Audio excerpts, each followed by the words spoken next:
Bonjour à tous, ici Thomas Moody et je viens vous parler de photographie.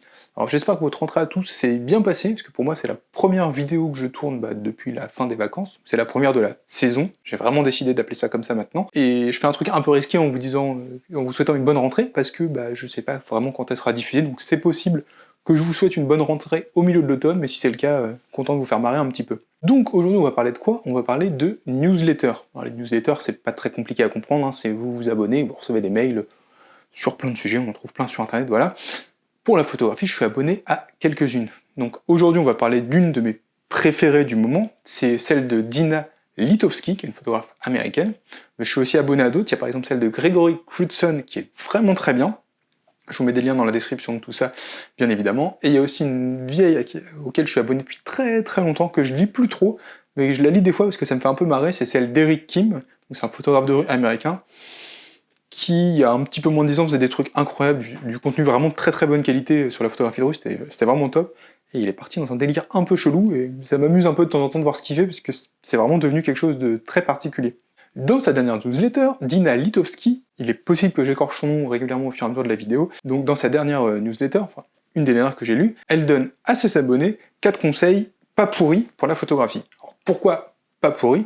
Tout simplement parce que souvent les conseils qu'on donne aux photographes, ils sont génériques, ils sont stylés, ils savent vachement bien, ils sont classe, mais ils sont un peu compliqués à mettre en place. Par exemple, suis ta vision, bon, quand on débute un peu dans la photographie plus créative, plus artistique, suis ta vision, c'est un petit peu, voilà, c'est un petit peu compliqué à appréhender.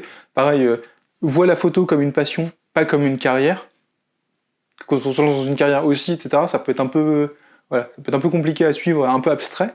Et du coup, dans sa newsletter, dans son mail, elle donne 4 conseils qu'elle a utilisés dans sa carrière, qui peuvent être utilisés, et qui du coup sont pas pourris parce que vous pouvez vous en servir. Et comme ces conseils, je les ai trouvés très bien, et que je me suis dit, tiens, j'aimerais bien vous parler de ça, vous parler de la newsletter et tout ça, je me suis dit, on va faire une vidéo dessus, et je vais vous les partager ici, un petit peu remixé à ma sauce un poil, mais ce sont ceux du mail.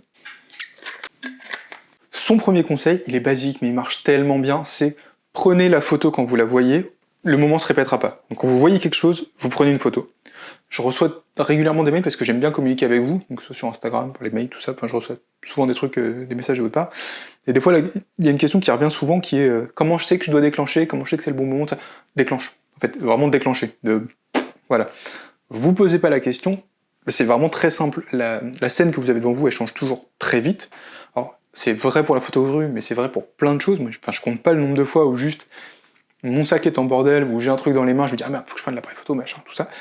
Et le temps de le sortir et d'être prêt, le nuage est passé, la lumière a bougé, les 3 trucs qui étaient bien alignés le sont plus, etc.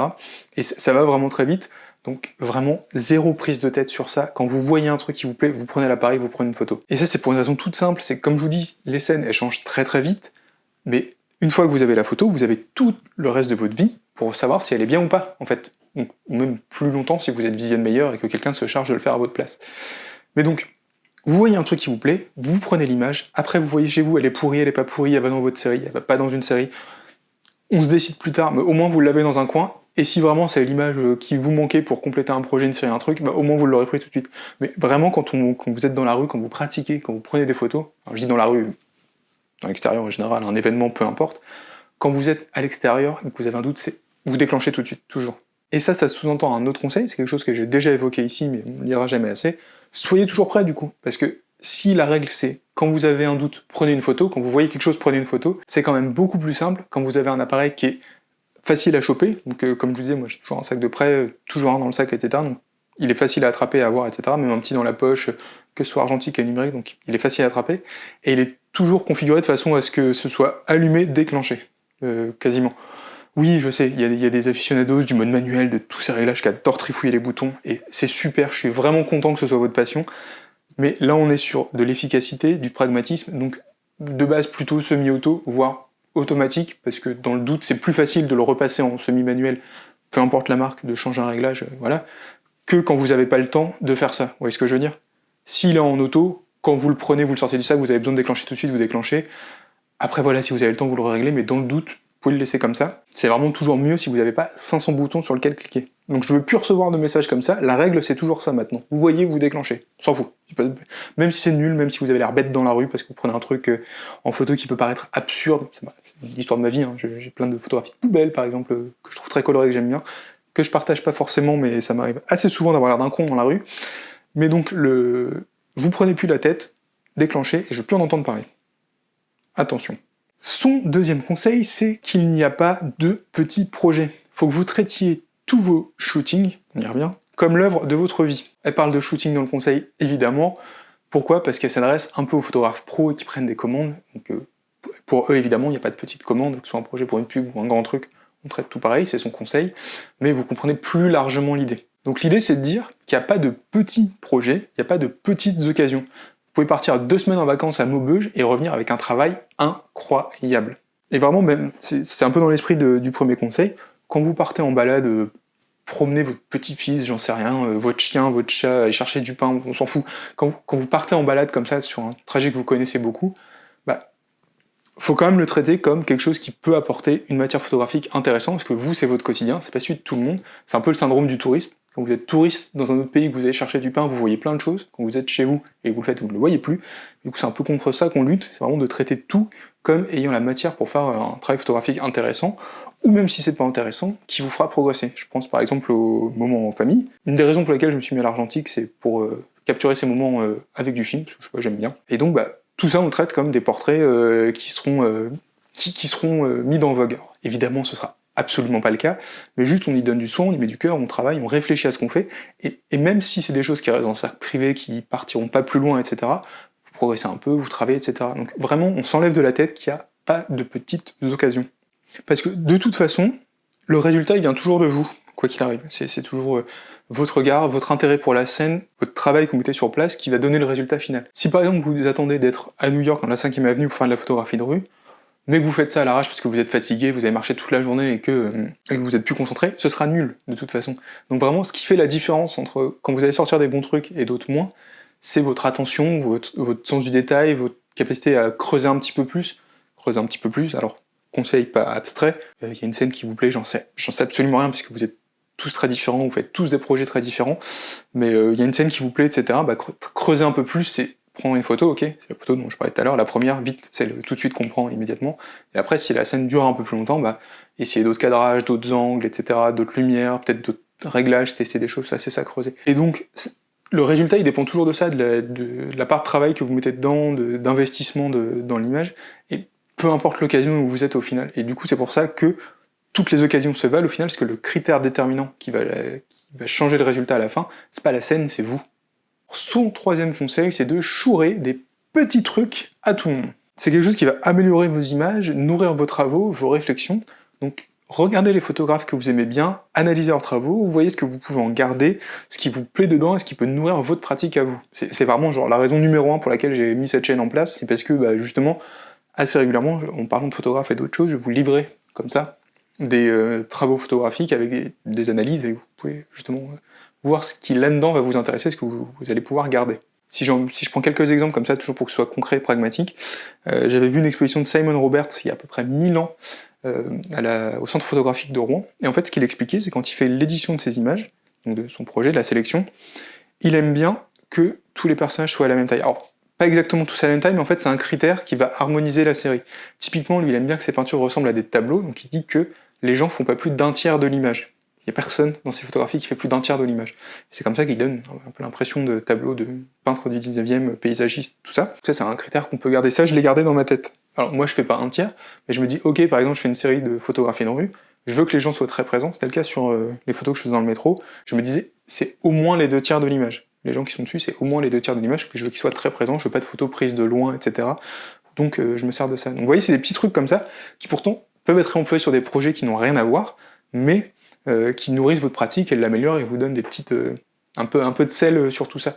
Par exemple, Alex Webb, évidemment, il est très connu pour ses images composées avec plein de couches. Ça, c'est quelque chose qu'on peut garder. On se dit, ok, je fais pas des images simples avec juste un niveau de lecture, on essaye un peu de trouver des choses plus structurées. Donc après, c'est très à la mode, faut se méfier, mais bref. Dans une influence qui va plus me correspondre, il y a par exemple Depardon qui photographie beaucoup ce qu'il appelle les temps morts. En tout cas, c'est en opposition à Cartier-Bresson. Cartier-Bresson, c'est l'instant décisif. J'ai fait une vidéo sur ça, c'est un peu à préciser, je vous mets le lien quelque part qui va apparaître. Depardon, il se construit un peu en opposition, en ayant une photographie plus lente, qui se base sur les temps morts, et moi c'est quelque chose que j'aime beaucoup. Je suis pas trop à la recherche du spectaculaire et du du spectaculaire, tout simplement. Ça, par exemple, c'est quelque chose qu'on peut garder de sa pratique. Et on peut se dire, ok, moi, je préfère plutôt des choses plus calmes, etc. Donc c'est vrai que les scènes qui vont être plus dynamiques, ça me correspond pas trop, hop, je les sors. Et c'est comme ça que petit à petit, on peut voler des trucs à droite à gauche pour construire sa pratique. Il y a aussi, par exemple, je sais pas, Anna Starkey. Donc c'est une photographe que j'adore, mais je sais pas pourquoi j'en ai jamais parlé ici avant. Anna Starkey, elle a des mises en scène un peu mystérieuses. Donc je peux mettre du mystère dans mes images comme elle, chercher un peu comment elle le construit, quels éléments rendent ces images intrigantes, etc.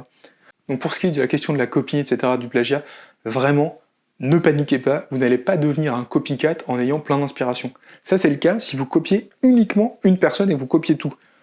Typiquement, je ferai peut-être un contenu là-dessus un jour. J'ai une vidéo en cours d'écriture là-dessus, mais qui marche pas encore très bien, donc faut que je l'améliore.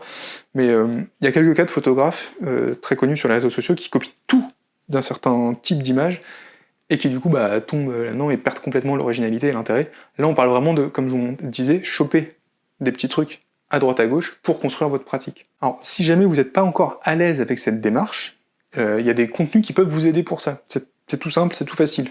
Alors, il y a le livre Voler comme un artiste qui est là, qui vous expliquera un peu cette démarche et comment le faire. Mon préféré là-dedans, évidemment, c'est Influence de Jean-Christophe Béchet, qui est ici, j'en ai déjà parlé assez souvent. Il est dans un coin de ma bibliothèque, j'ai juste la flemme de l'attraper parce qu'il est très haut. Mais en gros, dans ce bouquin, Jean-Christophe, il présente toutes les influences qu'il a, un peu comme je vous en ai parlé maintenant, et il explique comment pour chacune, il a gardé quelque chose dans sa pratique. Ça peut juste vous aider à comprendre la démarche, dire ok, c'est comme ça que ça marche, etc. Et après vous nourrir de ce qui va vous plaire, ça permet un peu de mettre de l'essence dans la machine, ce qui est pas bien pour l'empreinte carbone. Et évidemment, il y a le dernier livre de Stephen Shore où il parle beaucoup d'influence et d'inspiration dedans. J'ai fait un article dessus sur le blog, donc je vous mets le lien dans la description.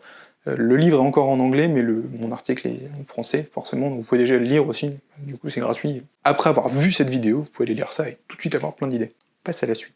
Le dernier des conseils de Dina Litowski, c'est tout simplement tout le monde s'en fout. C'est le conseil, c'est pas on se fout pas de son conseil, le conseil c'est tout le monde s'en fout. Ça c'est un conseil que j'adore. Pourquoi ? Le premier conseil que je vous ai donné, et le troisième, c'est des choses que je faisais assez naturellement, par prudence ou par mes lectures. Le deuxième, j'avoue que j'ai encore des efforts à faire là-dessus pour vraiment tout considérer comme des bonnes opportunités. Évidemment, c'est pas parce que je vous en parle que je maîtrise absolument tout, donc il y a encore du travail à faire sur ça, mais celui-là, je l'adore. Pour tout vous dire, j'avais déjà fait un article de blog sur ce concept-là il y a 6 ans, ça fait très long, 6 ans. Moi j'ai du mal à me dire que j'ai fait des trucs il y a 6 ans en photographie, j'ai l'impression que j'ai commencé il y a 2 semaines, mais a priori j'ai fait des trucs. Un article qui s'appelait « Allez tous vous faire foutre », je vous mets le lien dans la description, et c'était vraiment salvateur. Elle, ce conseil, elle le donne dans le cadre de la photographie de rue, sur le fait qu'on s'en fout de prendre des photos dans la rue, que c'est pas très grave, mais moi je vous le donne de façon plus générale. Je trouve qu'il est vraiment à appliquer à votre pratique dans l'ensemble, ne vous foutez pas la pression. Alors ponctuellement, évidemment vous pouvez, hein, pour une résidence, un concours, ou que sais-je, vous avez besoin de travailler, de faire un truc clean, vous êtes en train de faire votre bouquin avec un éditeur, là évidemment vous allez vous investir un peu plus quoi. Mais globalement, faites vos trucs comme vous voulez les faire, et pas comme vous pensez qu'on attend de vous que vous les fassiez. Et on s'en fout. Personnellement, j'avais un petit peu peur de ça après Orlando, j'avais peur que les gens attendent la suite. Mais en vrai, tout le monde s'en cogne, et c'est tant mieux. Personne ne vous attend au tournant, vous êtes libre. Et en fait, j'ai fait un bouquin sur le voyage aux États-Unis en couleur, et le truc d'après, c'est de la photographie de nuit en noir et blanc. C'est pas le même truc, mais faut faire son truc à soi. Et de toute façon, les gens ne vous attendent pas au tournant, ils sont pas là à juger tout ce que vous faites tout le temps et à tous se désabonner, quitter ce que vous faites et à vous mépriser parce que ça a changé, voilà. Il n'y a pas vraiment de pression, donc vraiment sentez-vous libre. Et je pense que c'est dans cette liberté-là, dans celle où on est vraiment soi-même, on fait ce qui nous fait plaisir, ce qu'on a envie de faire, que justement les travaux bien arrivent. Donc quelque part, la pression extérieure, elle est contre-productive. Ça, j'en suis vraiment convaincu. Et je pense que même les photographes les plus célèbres n'ont pas cette pression. C'est vous dire. Parce que tout simplement, même s'ils font un truc nul, une fois, ils auront toujours toute leur carrière comme une excuse. On va prendre un exemple bidon. Harry Gruyère. On a fait un épisode d'incroyable photographe dessus. Comme d'hab, ça apparaît dans un coin. Harry Gruyère, il a une carrière de photographe coloriste incroyable. Et il est un peu en mode usine à bouquins depuis quelques années, où chaque année, il y a le Harry Gruyère qui sort, qui est plus ou moins une relecture de ses archives. Il y en a des biens, il y en a des un peu... Voilà. Mais même ça, de toute façon, on s'en fout, parce que ça reste quelqu'un qui a apporté beaucoup à la photographie, qui a des travaux qui sont géniaux, et même s'il fait des bouquins pas terribles ces dernières années, qu'est-ce qu'on s'en fout quoi, ça reste Harry Gruyère. Donc je pense pas qu'il se mette la pression des masses, et s'il a pas besoin de le faire, vraiment le faites pas non plus quoi. Et retenez bien que quand je vous dis que tout le monde s'en fout, c'est pas de façon négative, c'est pas pour vous dire vous ne comptez pas, tout le monde s'en fout de votre travail. pas du tout ça. C'est dans l'autre sens, c'est un conseil positif, c'est une façon de vous inviter à vous lâcher, à vous dire « Ouais, non, c'est vrai, de toute façon, pourquoi je ferais pas ce qui me plaît et juste ce qui me plaît, parce que qu'est-ce que je m'en fiche du regard des autres, et de toute façon, personne m'attend au tournant, donc autant y aller. » Eh bien, merci à tous d'avoir regardé cette vidéo jusqu'au bout. Si vous avez aussi des conseils qui ne sont pas pourris, je vous invite vivement à les partager sous la vidéo. Si vraiment il y a un truc où vous dites « Ouais, ça, une fois que je l'ai compris, j'ai gagné 2 ans dans ma pratique », c'est le moment de le partager, parce qu'il y a peut-être d'autres photographes qui ont envie de gagner ces 2 années dans leur pratique. Regardez aussi la description de la vidéo, on déroule avec son petit téléphone comme ça, puis hop, on fait dérouler la description. Je vais mettre dedans les liens vers les réseaux sociaux de Dina Litowski et tous les bouquins dont on a parlé dedans, etc. Et aussi, si jamais vous avez besoin d'autres conseils qui, je l'espère, sont pas pourris, vous pouvez télécharger mon livre qui s'appelle 10 outils indispensables pour votre projet photo. Il est gratuit, il suffit juste de cliquer puis vous le recevez par mail. Pensez aussi à vous abonner, à mettre un petit pouce. C'est la rentrée, on y va, on soutient la chaîne, on soutient le travail, merci beaucoup. Et moi je vous dis à dans 2 semaines pour la prochaine vidéo. Bye bye!